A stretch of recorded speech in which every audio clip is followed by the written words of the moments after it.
शं वरुणः शन्नो भवत्पर्यमा शन्न इन्द्रो बृहस्पतिः शन्नो विष्णुरुक्रमः ॐ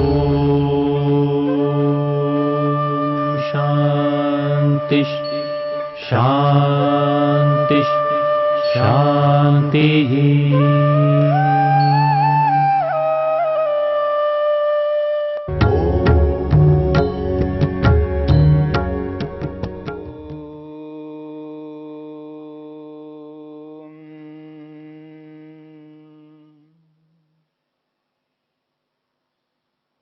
ईश्वर प्रणिधान को लेकर के हम विचार कर रहे हैं। महर्षि वेदव्यास ने प्रणिधान शब्द के दो अर्थ किए हैं। एक है भक्ति विशेष और दूसरा अर्थ किया है समस्त कर्मों को, जितने भी कर्म हैं उन समस्त कर्मों को परमात्मा को अर्पित करना। सर्व क्रियाणाम परम गुरौ अर्पणम तत्फल संन्यासो वा। समस्त कर्मों को प्रभु को अर्पित कर देना और उसके लौकिक फल, सांसारिक फल नहीं चाहना, मुक्ति को ध्यान में रख करके कर्म करना। जो व्यक्ति प्रत्येक उचित धर्मयुक्त न्याययुक्त कर्म को मुक्ति को ध्यान में रख करके करता है, यानी उस कर्म का फल मुक्ति को चाहता है, उस कर्म के फल को संसार में कभी नहीं चाहता, सांसारिक फल की इच्छा नहीं करता है, तो निश्चित रूप से उसका कर्म विशिष्ट बन जाता है। और ऐसे कर्म को जब ईश्वर के प्रति समर्पित करता है व्यक्ति, उस स्थिति में उसका ईश्वर प्रणिधान संपन्न माना जाता है। उसने ईश्वर को समर्पित कर दिया, अपने आप को ईश्वर को समर्पित कर दिया, कर्मों के माध्यम से स्वयं को ईश्वर को अर्पित कर दिया, यह माना जाएगा। जो भी हम कर्म करते हैं और जो कुछ भी हमारे पास में है, उन सबको ईश्वर को समर्पित करना है। वेद भी इस बात को स्पष्ट करता है। वेद ये कहता है जो कुछ भी अपने पास में है सब कुछ ईश्वर को अर्पित कर दो। यहां पर समर्पण की बात कही जा रही है। और प्रणिधान का अर्थ समर्पण है जो लोक में प्रसिद्ध है। और वेद इस बात को स्पष्ट करता है कि समर्पण कर दो, सब कुछ प्रभु को अर्पित कर दो। यजुर्वेद में एक मंत्र आता है, बहुत लंबा चौड़ा मंत्र है, आयुर्यज्येन कल्पताम। आयुर्यज्येन कल्पताम, प्राणो यज्येन कल्पताम, चक्षुर्यज्येन कल्पताम, श्रोत्रम यज्येन कल्पताम, वाग यज्येन कल्पताम, मनो यज्येन कल्पताम, आत्मा यज्येन कल्पताम। बहुत बड़ा मंत्र है, उसके कुछ अंश मैं आपके सामने रख रहा हूं। वो कहते हैं आयुर्यज्येन कल्पताम, प्राणो यज्येन कल्पताम, चक्षुर्यज्येन कल्पताम, श्रोत्रम यज्येन कल्पताम, वाग यज्येन कल्पताम, मनो यज्येन कल्पताम। कहते हुए समस्त पदार्थों को ईश्वर को समर्पित करते करते करते अंत में एक विशेष बात कही जा रही है, आत्मा यज्येन कल्पताम। अपने आप को भी प्रभु के प्रति समर्पित कर दो। आत्मा यज्येन कल्पताम, आत्मा आत्मा को यज्येन, यज्ञ रूपी परमपिता परमात्मा के लिए कल्पताम समर्पित कर दो। आयुर्यज्येन कल्पताम, ये जो आयु है जो मेरे को प्राप्त हुई है, जो उम्र मिली है मेरे को, मैं अपनी सारी उम्र को, आयु को प्रभु को समर्पित करता हूं। मेरा जीना प्रभु के लिए है, प्रभु को समर्पित करता हूं। आयु यज्येन कल्पताम, प्राणो यज्येन कल्पताम, ये जो मैं सांसें ले रहा हूं, ये जो सांस ले रहा हूं, जो प्राण अंदर जा रहा है, बाहर निकल रहा है, जो इनहेल एक्सिल हो रहा है, ये जो प्राण है, जो प्राण निरंतर चल रहा है, इस प्राण को मैं परमपिता परमात्मा को समर्पित करता हूं। ये जो सांस ले रहा हूं, मैं प्रभु के लिए ले रहा हूं। प्राणो यज्ञेन कल्पताम, चक्षुर यज्ञेन कल्पताम। ये जो मेरी आंखें हैं, मैं अपनी आंखों को प्रभु को समर्पित करता हूं। यानी मैं जो कुछ भी देखूंगा तो प्रभु के लिए देखूंगा।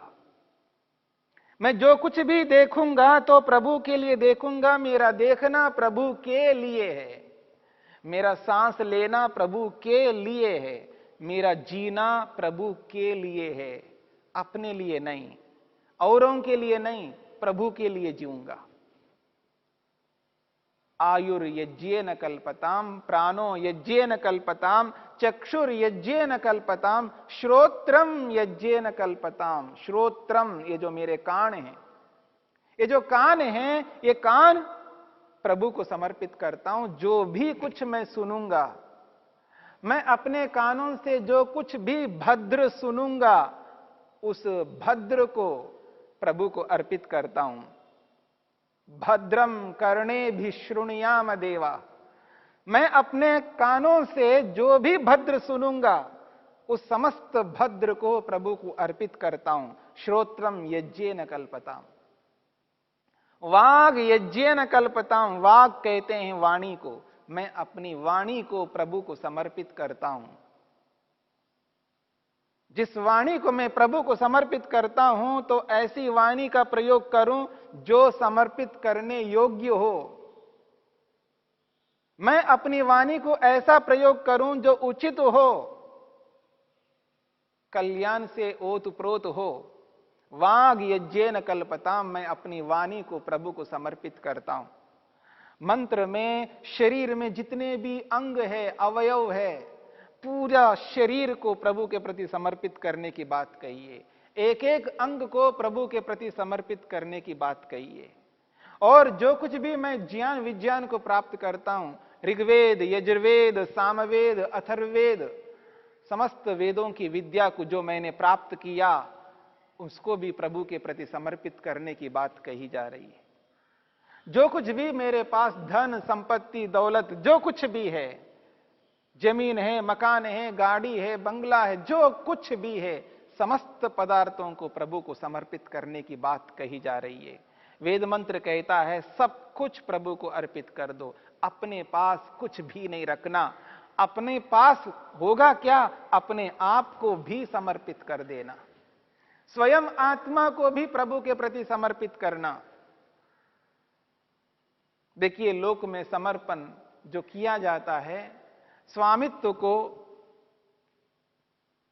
त्याग किया जाता है। कोई वस्तु उसके पास में है, उसका स्वामित्व उसके पास में विद्यमान है, उस स्वामित्व को त्याग किया जाता है। मैं किसी को जमीन दूं, मकान दूं, गाड़ी दूं, दीजिए, लीजिए, गाड़ी आपके लिए है, आपको दे रहा हूं, तो वो जो वस्तु है, वो जो पदार्थ है, मुझसे अलग हो जाता है। वो वस्तु मुझसे अलग हो जाती है, वो सामने वाले व्यक्ति के पास चली जाती है, मैं उसको समर्पित कर देता हूं। ये लोक में इस प्रकार का समर्पण है। लेकिन परमेश्वर के सामने ये जो समर्पण है, वो अलग प्रकार का है। मैंने सब कुछ समर्पित कर दिया है।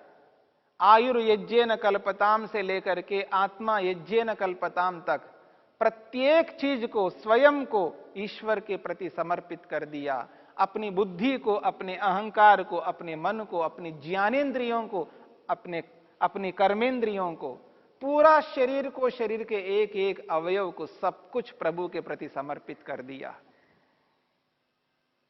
परंतु यहां समर्पण यह है कि मैं अपने आप को ईश्वर को दे नहीं पाता, यानी ईश्वर लेगा नहीं, सब कुछ मेरे पास ही रहेगा। यह विशेष बात है। इस समर्पण में और लोक में होने वाले समर्पण में जमीन आसमान का अंतर है। मैं सब कुछ प्रभु को समर्पित कर चुका हूं, समर्पित हो गया है, समर्पण हो चुका है, परंतु उसके उपरांत भी सब कुछ मेरे पास ही रहते हैं, रहेंगे।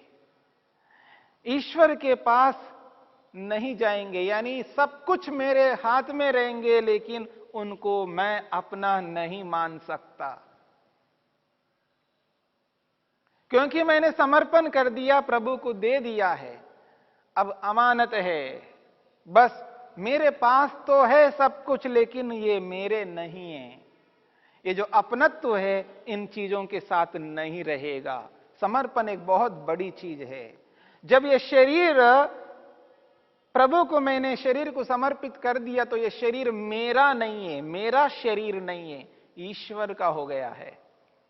मेरी वाणी नहीं रही है, ईश्वर की वाणी। मेरी आंखें नहीं रही हैं, ईश्वर की आंखें हैं। मेरे कान नहीं रहे हैं, ईश्वर के कान हैं। मेरे में जो कुछ भी है, जो कुछ योग्यता है, सब कुछ ईश्वर के हो गए हैं। अब ये मेरे नहीं है, तो यहां पर मैं और मेरापन समाप्त हो जाएगा। इस बात को समझने का प्रयत्न करना। जब ईश्वर प्रणिधान व्यक्ति करता है, ईश्वर प्रणिधान की स्थिति में सब कुछ ईश्वर का हो गया है, अब मेरा कुछ नहीं रहा। ऐसी स्थिति में मैं और मेरापन समाप्त हो जाता है। मेरा कुछ नहीं, मेरी कुछ नहीं, मैं और मेरी स्थिति ही समाप्त हो जाती है। स्वस्वामी संबंध सर्वथा समाप्त हो जाता है। मैं और मेरापन, ममत्व समाप्त हो जाता है। जब व्यक्ति समर्पण नहीं करता है तब ममत्व रहता है, मैं और मेरापन रहता है। जब समर्पण ही सब कुछ कर दिया है तब मैं और मेरापन कहां से रहेगा? तब सब समाप्त हो जाता है। ये जो ईश्वर प्रणिधान है, ऐसा जो ईश्वर प्रणिधान है, ये सर्वश्रेष्ठ है। ऐसा जब व्यक्ति ईश्वर प्रणिधान करता है तो उसके लिए समाधि तो उसके सामने है। जब मैंने सब कुछ ईश्वर का मान लिया है और सब कुछ रहेंगे मेरे पास में, ऐसी स्थिति में मेरा व्यवहार कैसा होगा? और जब मैंने ये माना है सब कुछ मेरा है, तब मेरा व्यवहार कैसा रहता है?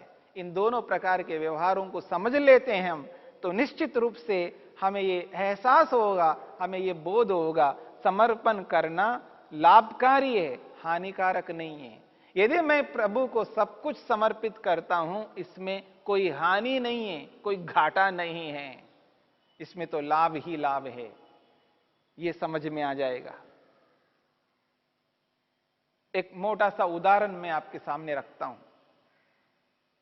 बहुत सारे लोगों के पास अपना मकान नहीं होता है, स्वयं का मकान नहीं होता है। बहुत सारे लोग दूसरों के मकानों में रहते हैं, किराए पर रहते हैं। बड़े बड़े नगरों में देखिए, छोटे से नगरों में देखिएगा, आप देखेंगे बहुत सारे लोग दूसरों के मकानों में रहते हैं। उनका अपना स्वयं का मकान नहीं होता है।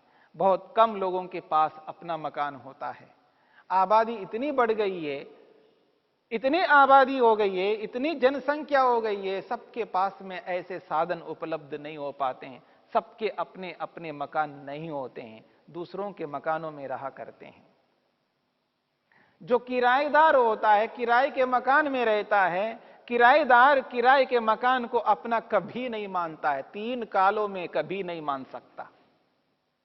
किराएदार जब तक किराए के मकान में रहता है, वो व्यक्ति कभी ये स्वीकार करने को तैयार नहीं होता है कि ये मकान मेरा है, नहीं स्वीकार करता। वो स्वप्न में भी स्वीकार नहीं करता कि ये मकान मेरा है।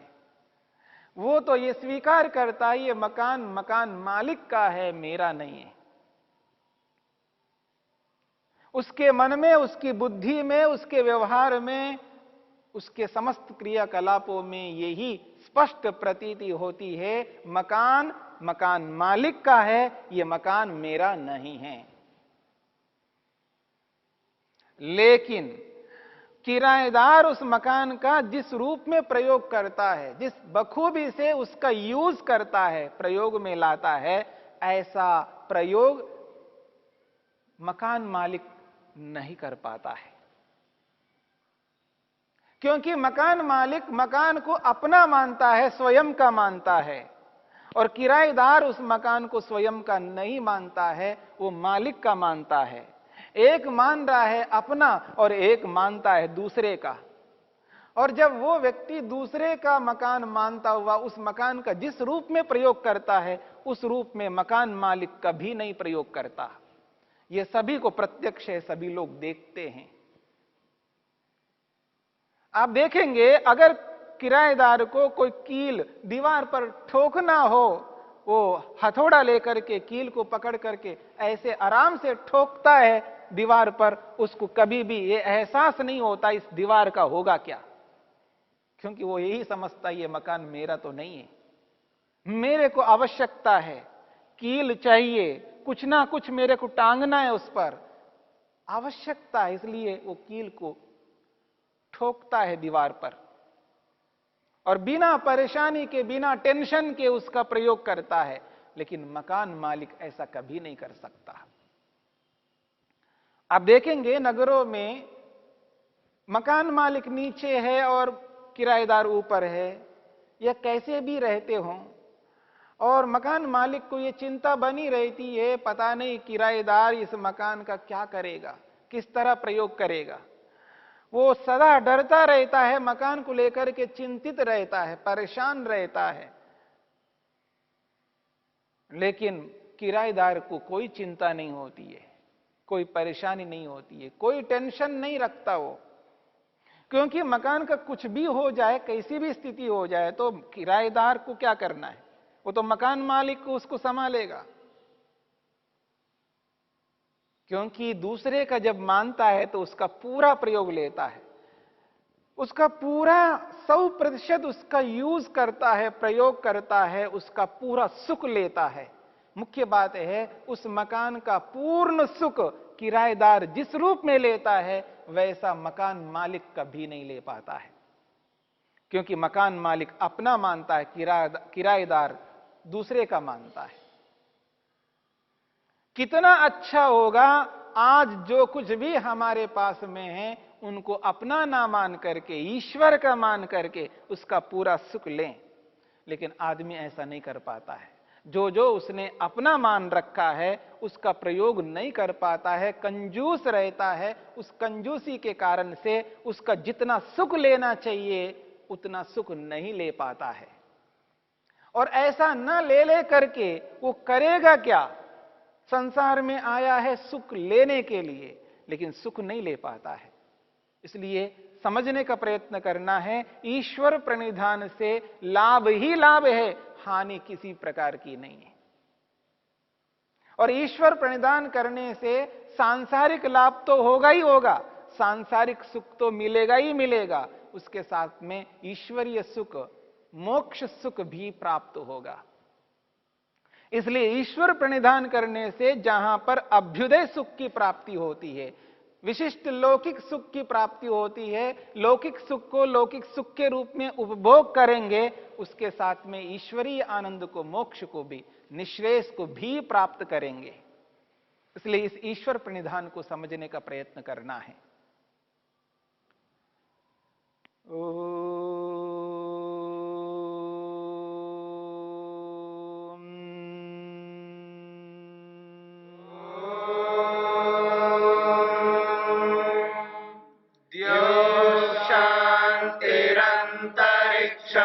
शांति पृथ्वी शांतिरापः शांतिरोषधयः शांतिः वनस्पतयः शांतिर्विश्वे देवा शांतिर्ब्रह्म शांति सर्वं शांति शांतिरेव शांति क्षमा शांतिरेधि। ओम शांति शांति शांति।